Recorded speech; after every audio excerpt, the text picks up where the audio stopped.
El Señor esté con vosotros. Lectura del Santo Evangelio según San Mateo. En aquel tiempo dijo Jesús a sus apóstoles: el que quiera a su padre o a su madre más que a mí, no es digno de mí. El que quiera a su hijo o a su hija más que a mí, no es digno de mí. Y el que no carga con su cruz y me sigue, no es digno de mí. El que encuentre su vida, la perderá. Y el que pierda su vida por mí, la encontrará. El que os recibe a vosotros, me recibe a mí. Y el que me recibe, recibe al que me ha enviado. El que recibe a un profeta porque es profeta, tendrá recompensa de profeta.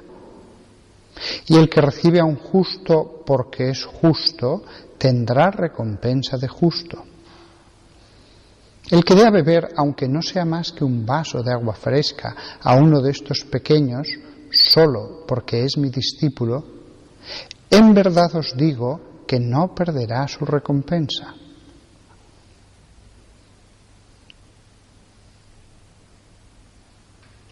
Palabra del Señor.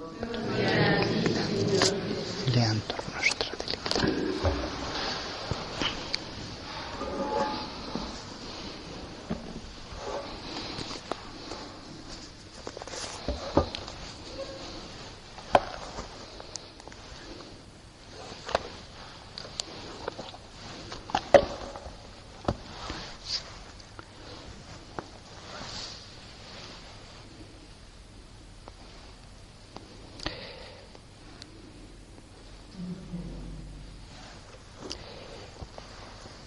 Hoy creo que todo el mundo que estamos en este templo, todos sabemos que se ha celebrado en Madrid, se está celebrando el Día del Orgullo Gay Mundial. Entonces, se me ha ocurrido que quizás el mejor sermón sería escuchar a Juan Pablo II en la encíclica Veritatis Splendor. He tomado esa encíclica, la he ido leyendo, he ido cogiendo líneas, párrafos. No voy a poner aquí ni siquiera todos los de toda la encíclica porque sería largo. Pero lo que va a sonar es su palabra, solo su palabra, no van a ser las reflexiones mías después de escuchar a Juan Pablo. Quiero que este sermón sea su palabra. Si en algún momento hago alguna breve reflexión, será excepcional. Tampoco querría que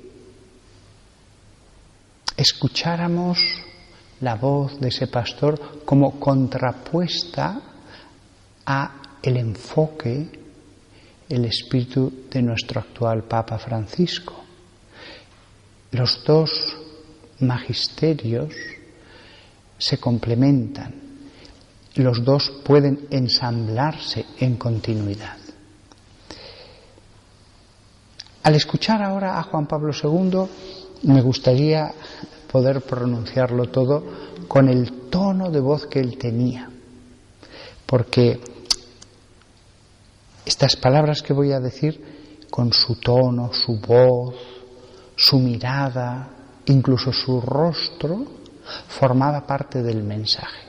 No lo voy a imitar porque parecería que estoy haciendo broma y burla, pero el tono de él sí que le daba un espíritu a estas palabras que yo no puedo dar. Bueno, la famosa encíclica, quizás la piedra más importante de toda su construcción magisterial es esta, comienza con estas palabras: el espíritu de la verdad brilla en todas las obras del Creador y de modo particular en el hombre, creado a imagen y semejanza de Dios. Pues la verdad ilumina la inteligencia y modela la libertad del hombre, que de esta manera es ayudado a conocer y amar al Señor. Por esto el salmista exclama: alza sobre nosotros la luz de tu rostro, Señor. Después la encíclica, tras la palabra introducción, tiene este título: Jesucristo, luz verdadera que ilumina todo hombre. Llamados a la salvación mediante la fe en Jesucristo, luz verdadera que ilumina todo hombre, los hombres llegan a ser luz en el Señor e hijos de la luz, y se santifican obedeciendo a la verdad. Mas esta obediencia no siempre es fácil, debido al misterioso pecado del principio, cometido por instigación de Satanás, que es mentiroso y padre de la mentira. El hombre es tentado continuamente a apartar su mirada del Dios vivo y verdadero y dirigirla a los ídolos, cambiando la verdad de Dios por la mentira. De esta manera, su capacidad para conocer la verdad queda ofuscada y debilitada su voluntad para someterse a ella. Repito esta frase: todo lo que estoy leyendo no forma un texto completo, son líneas sueltas que en mi lectura he ido sacando, pero voy a repetir la última frase.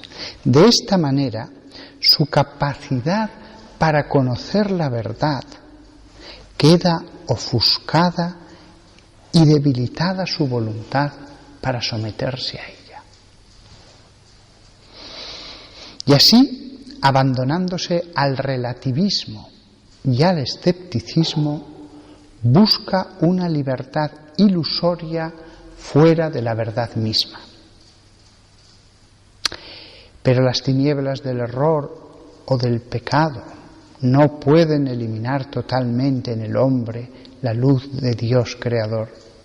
Por eso permanece siempre en lo más profundo de su corazón la nostalgia de la verdad absoluta y la sed de alcanzar la plenitud de su conocimiento. Ningún hombre puede eludir las preguntas fundamentales: ¿qué debo hacer?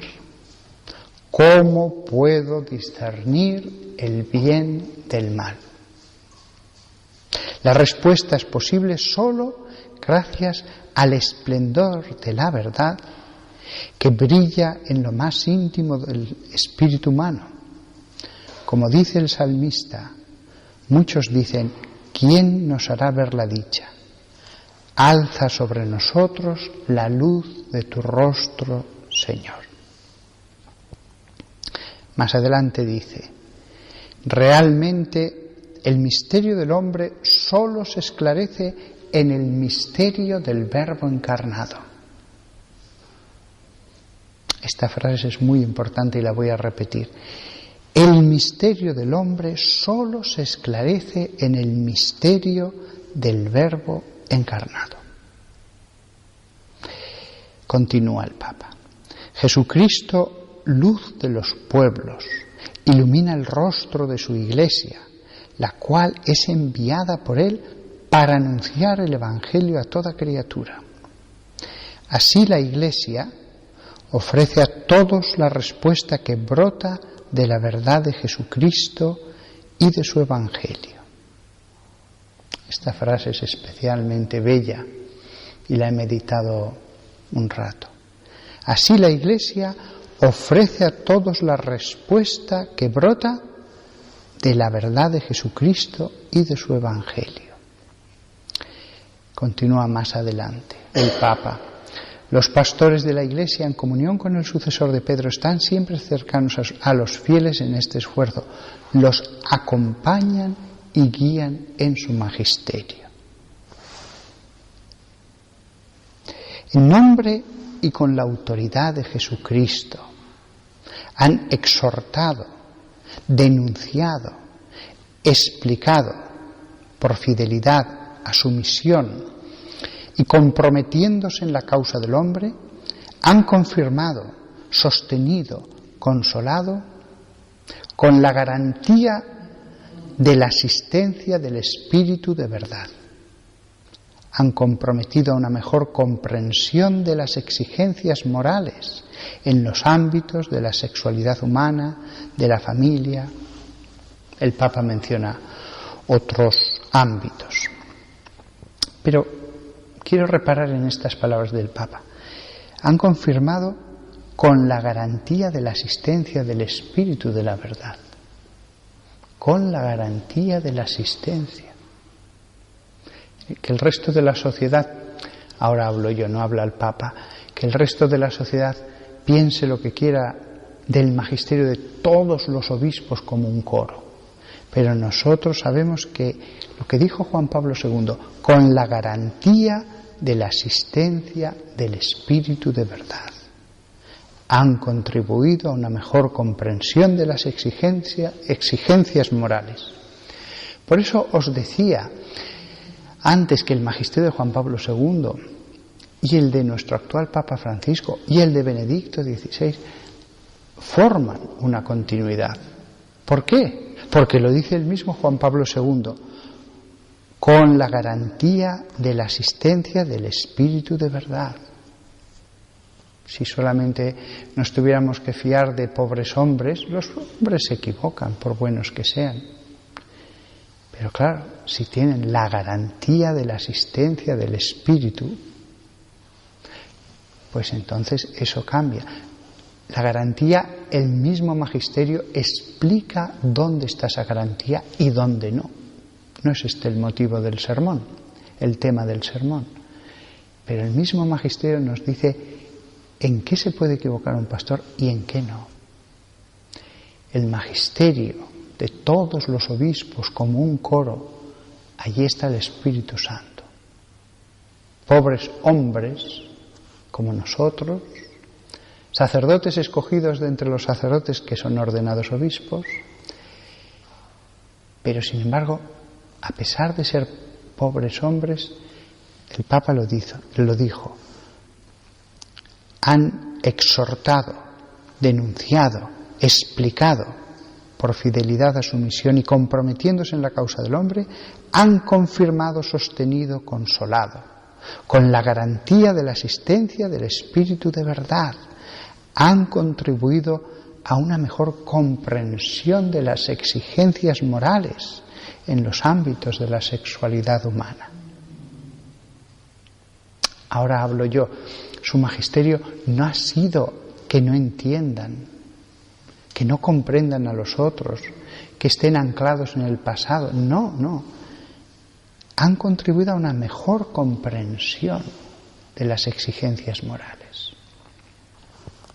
Sin embargo, el Papa continuaba más adelante, insisto, estoy cogiendo líneas sueltas o algún párrafo pequeño. El Papa continuaba más adelante diciendo esto, que abre una puerta a lo que ha hecho el Papa Francisco hoy día. Dijo el Papa Juan Pablo, cuando estaba hablando de la objetividad de la verdad, pues dijo, sin embargo, hoy se hace necesario reflexionar sobre el conjunto de la enseñanza moral de la Iglesia. Fijaos lo que dijo el Papa, Él estaba recordando que debemos luchar contra el relativismo, contra el escepticismo de que podamos lograr la verdad. Sin embargo, él dijo, se hace necesario reflexionar sobre el conjunto de la enseñanza moral de la Iglesia.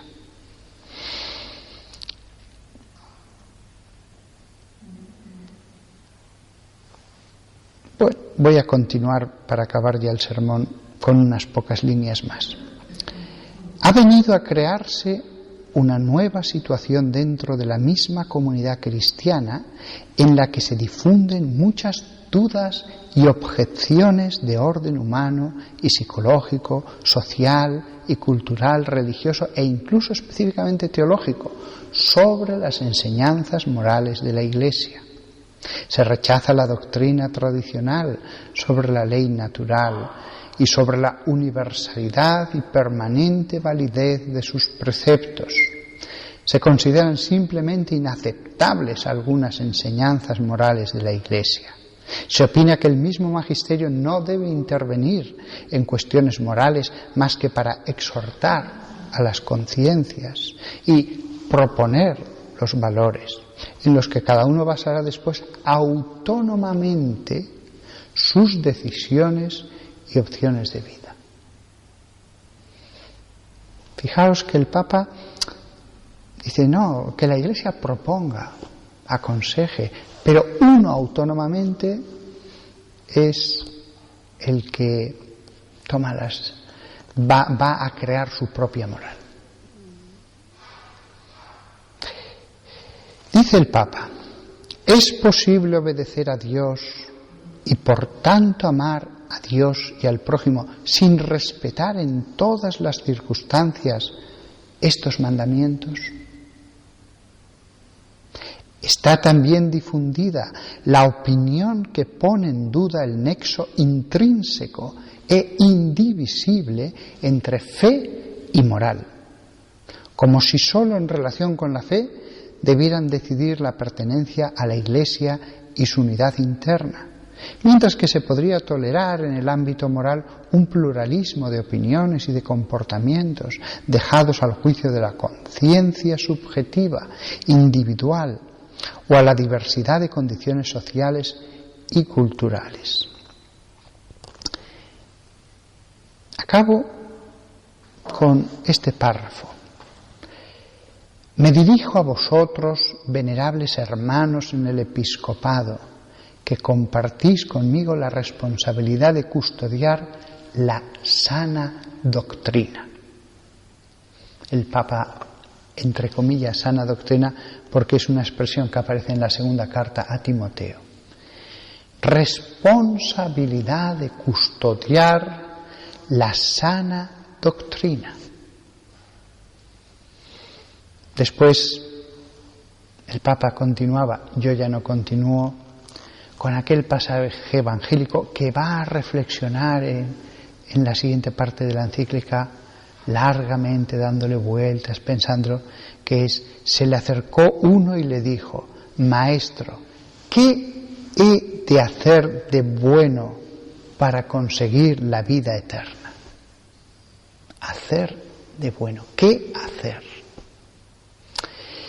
Pues nada más, insisto, no es lo mismo escuchado con mi voz, pero hemos escuchado al Papa los ecos del Papa Juan Pablo II en una situación que en pocos años ha cambiado radicalmente, como si ahora ya, iba a decir todo fuera relativo, pero no, antes era relativo. Ahora no se puede disentir de lo que diga el mundo. Es curioso. Hemos sustituido esa enseñanza magisterial por esto es así y el que no lo haga tendrá que comparecer ante los tribunales. Un tema verdaderamente interesante, el cambio experimentado en tan poco tiempo, las repercusiones que eso ha tenido, como él ya advertía, como él ya preveía. En fin, que todos nosotros escuchemos la voz del magisterio sabiendo que en esa voz aletea el Espíritu Santo, que nunca dejará que la Iglesia enseñe como magisterio el error.